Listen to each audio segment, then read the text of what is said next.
CBS News legal contributor and Loyola Law School professor Jessica Levinson is joining us now. Talk a little bit more about the Trump trial.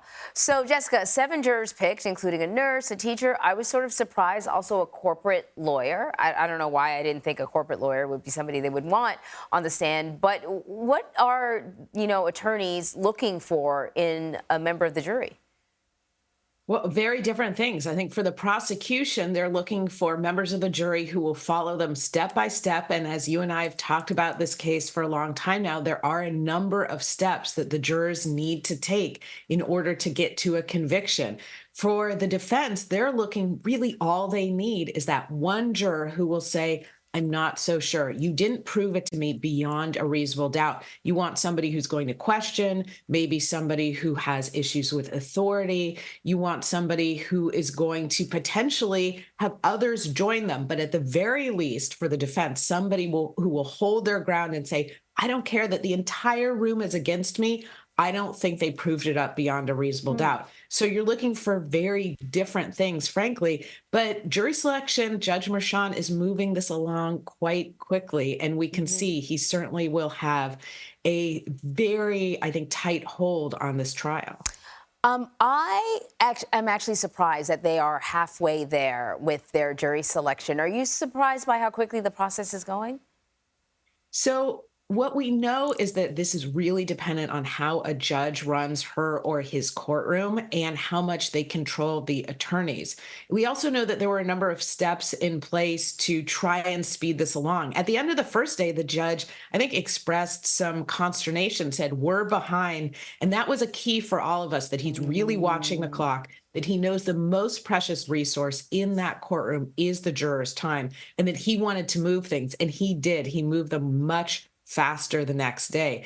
And there are, again, a number of different steps that have been taken in this jury selection in voir dire to allow it to move more quickly. I think that we could see a jury by the end of Thursday, maybe sometime Friday. When we talked before, we thought maybe weeks. I think it's really an indication of how this judge runs his courtroom.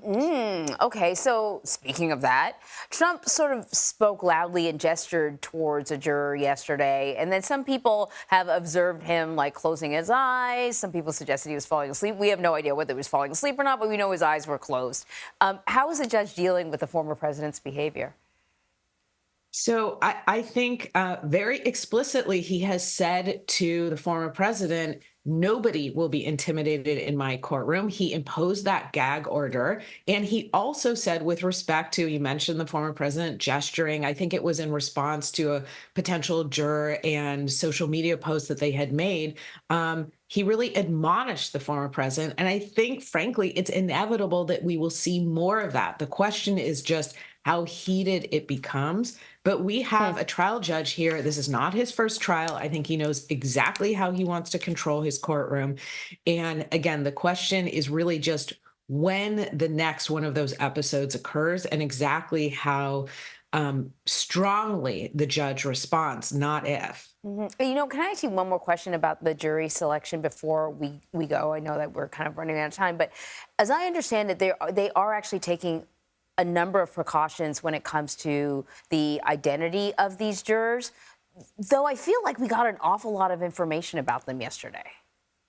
We did. And I think the idea is for the protection and safety of the jurors, because we know that this is a trial unlike any we've had before. I mean, we're talking about it on air. It's a historic trial.